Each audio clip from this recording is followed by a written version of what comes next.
Hello दोस्तों, अब हम देखते हैं प्लांट टिश्यू यानी पादप ऊतक। हमने जो है प्लांट के बारे में प्लांट आकारिकी के बारे में पढ़ा, जड़, तना, पत्ती, फल, फूल। तो उसके बाद अब हम पढ़ते हैं क्या, पादप ऊतक, जो बहुत ही इंपॉर्टेंट क्वेश्चन इससे बनते हैं और बहुत ही सिंपल तरीके से अगर इसको पढ़ लिया जाए तो कंफ्यूजन नहीं रहता है ना।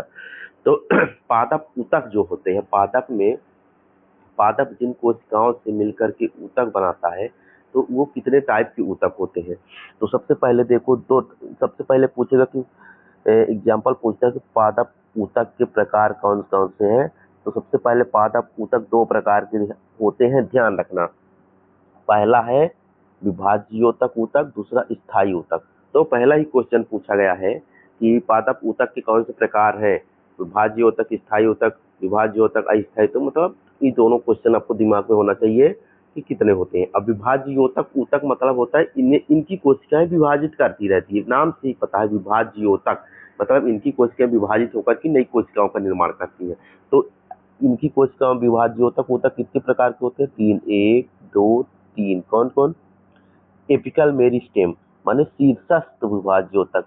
नाम से ही बढ़िया समझना, नाम से ही काफी है। शीर्षस्थ मतलब शीर्ष की कोशिकाएं, जड़ तना के शीर्ष की कोशिकाओं में वृद्धि करेगा और उनकी विकास होगा। अंतर्विष्ट कोशिकाएं, इंटर इंटर कैलरी मेरिस्टेम।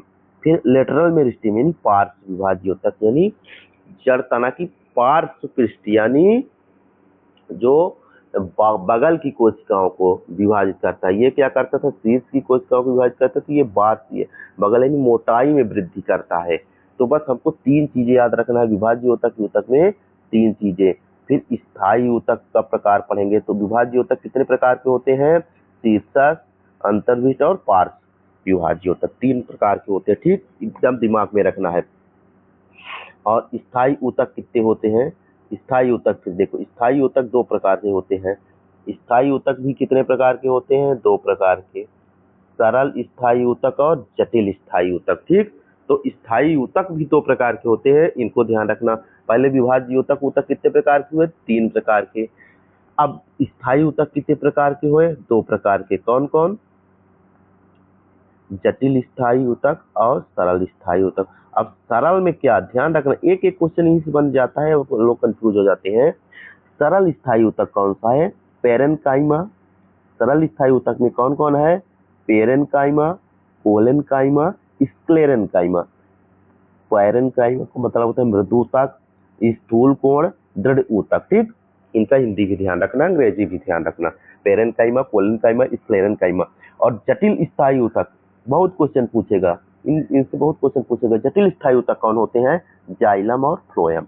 तो जाइलम फ्लोएम क्या है, स्थायी ऊतक, वो भी जटिल स्थायी ऊतक। तो स्थायी ऊतक दो प्रकार के हो गए, सरल और जटिल। सरल में तीन प्रकार के हो गए, पेरेनकाइमा, कोलेनकाइमा, स्क्लेरेनकाइमा। और जटिल में जाइलम और फ्लोएम। बस ध्यान रखना, ये डायग्राम आपको ध्यान रखना है। ठीक है, इस डायग्राम को आप ध्यान से देख लेना, इससे यहाँ लगभग 80 क्वेश्चन आपको, इससे ही बहुत सारे क्वेश्चन पूछेंगे, देखना।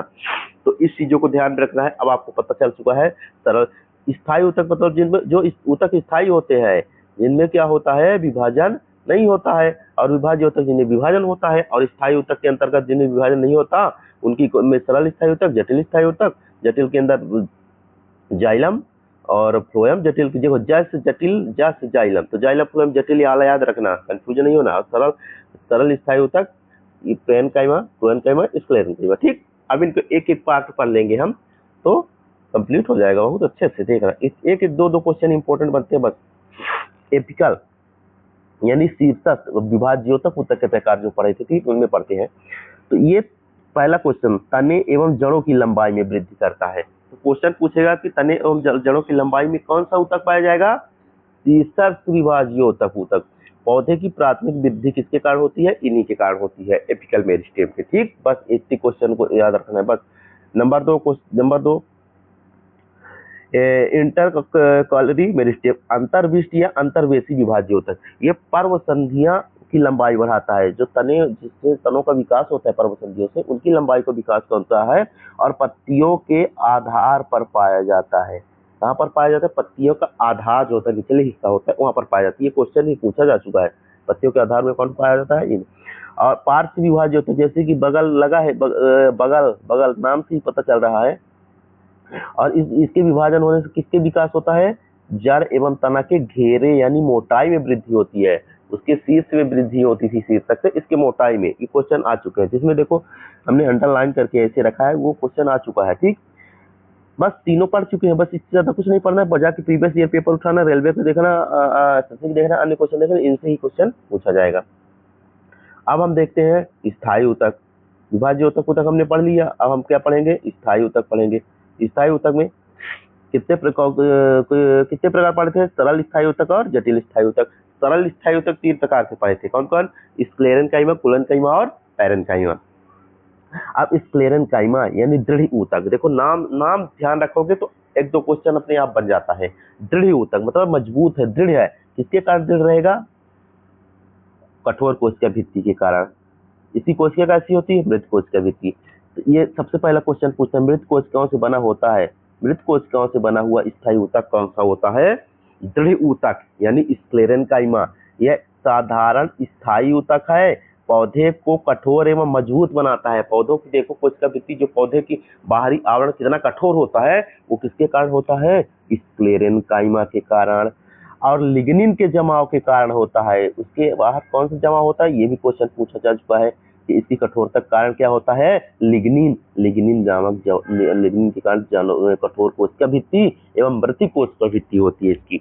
जितने क्वेश्चन में अंडरलाइन कर दिए, क्वेश्चन आ भी चुके हैं, आएंगे भी, यही इंपॉर्टेंट क्वेश्चन है इसके। ठीक है, जैसे नारियल के फल देखो, नारियल का जो बाहरी वाला कठोरता होता है उसकी, वो किसके कारण होती है? ये स्क्लेरेन्काइमा के कारण होती है। ये भी क्वेश्चन पूछा जा चुका है। आप देखोगे जब एग्जाम में, आप देखोगे प्रीवियस ईयर में सारे क्वेश्चन आपको मिल जाएंगे। ठीक है, अब हम मृदूतक पढ़ेंगे। मृदूतक पढ़ेंगे। मृदूतक यानी पैरेन्काइमा। मृदूतक यानी पैरेन्काइमा। इनकी ऊतक की कोशिका सघन एवं जीवित प्रोटोप्लाज्म एवं केंद्रक पाया जाता है इसकी कोशिका भित्ति में। एपिडर्मिस के रूप में पौधों का संरक्षण ये भी करता है और कोशिकीय क्षेत्र बड़ा होता है। देखो ये अंडरलाइन किया है, इसका मतलब क्वेश्चन आ चुका है कि किसका अंतरकोशिकीय क्षेत्र जो होता है, कोशिकाओं के अंदर क्षेत्र ज्यादा होता है, यानी उनके अंदर जो कोशिकाओं के बीच गैप ज्यादा होता है इसके मृदूतक कोशिकाओं के कारण, पैरेन्काइमा कोशिका के कारण। ठीक, स्थूल कोण ऊतक या कोलेन्काइमा, इसमें क्या क्वेश्चन पूछेगा?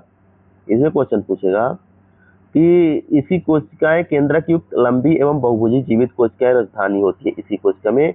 यह ऊतक क्या करता है? आंतरिक सहारा प्रदान करता है। ये क्वेश्चन इंपॉर्टेंट है। इस आंतरिक सहारा प्रदान करने का काम कौन करेगा? स्क्लेरेन्काइमा या कोलेन्काइमा? तो कोलेन्काइमा। पौधे में लचीलापन गुण होता है। देखो कठोरता का गुण किसके कारण होता था? स्क्लेरेन्काइमा यानी दृढ़ ऊतक के कारण, जो पहला वाला था।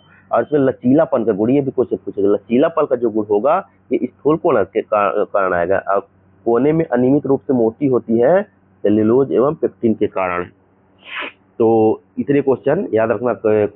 पौधे की कोशिका भित्ति सेल्यूलोज और पेक्टिन की। तो सेल्यूलोज ही शब्द ध्यान रखना। पौधे की कोशिका भित्ति किसकी बनी होती है? सेल्यूलोज के कारण।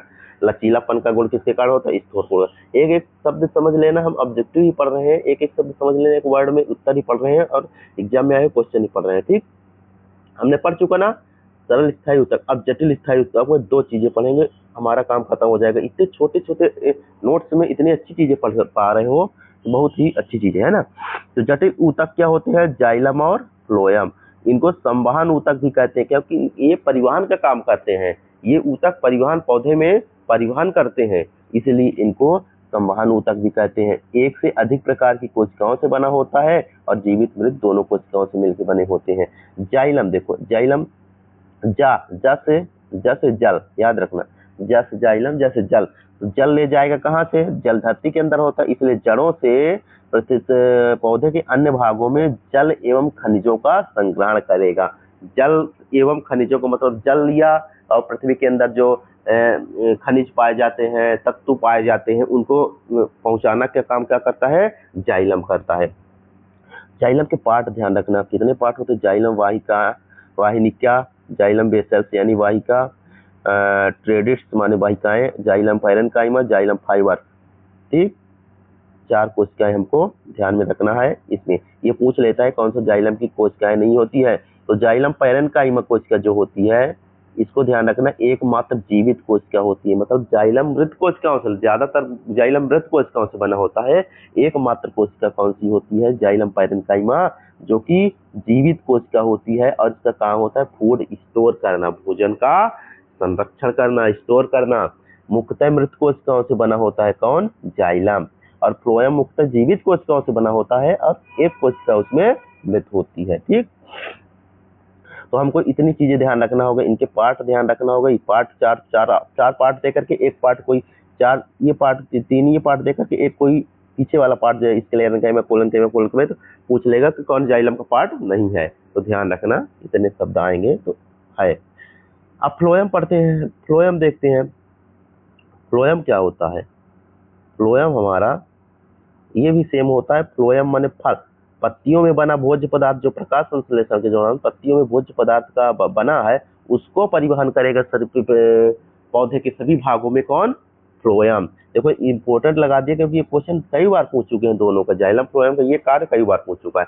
इनके सभी पार्ट, इनके 5 पार्ट ध्यान रखना, 5 कोशिकाएं से मिलकर बना होता है। सीव सेल, चालनी नलिकाएं, सीव ट्यूब, चालनी नलिकाएं, चालनी कोशिकाएं, चालनी नलिकाएं, कंपेनियन सेल यानी साथी कोशिका, फ्लोएम पैरेन्काइमा फूड स्टोरेज का कार्य करती थी, और जाइलम पैरेन्काइमा वहाँ फूड स्टोरेज करती थी, यहाँ फ्लोएम पैरेन्काइमा। अब फ्लोएम फाइबर्स यानी फ्लोएम रेशे जो होते हैं, एकमात्र कौन सी कोशिकाएं हैं? मृत कोशिकाएं होती है। बाकी सारी कोशिकाएं कैसी होती है? इसकी जीवित कोशिकाएं, माने अधिकतर फ्लोएम जीवित कोशिकाओं से बना होता है, एकमात्र कोशिका होती है जो मृत कोशिका से बनी होती है, फ्लोएम फाइबर। इसी तरह पिछले वालों में भी हमने पढ़ा था कि एकमात्र कोशिका जीवित।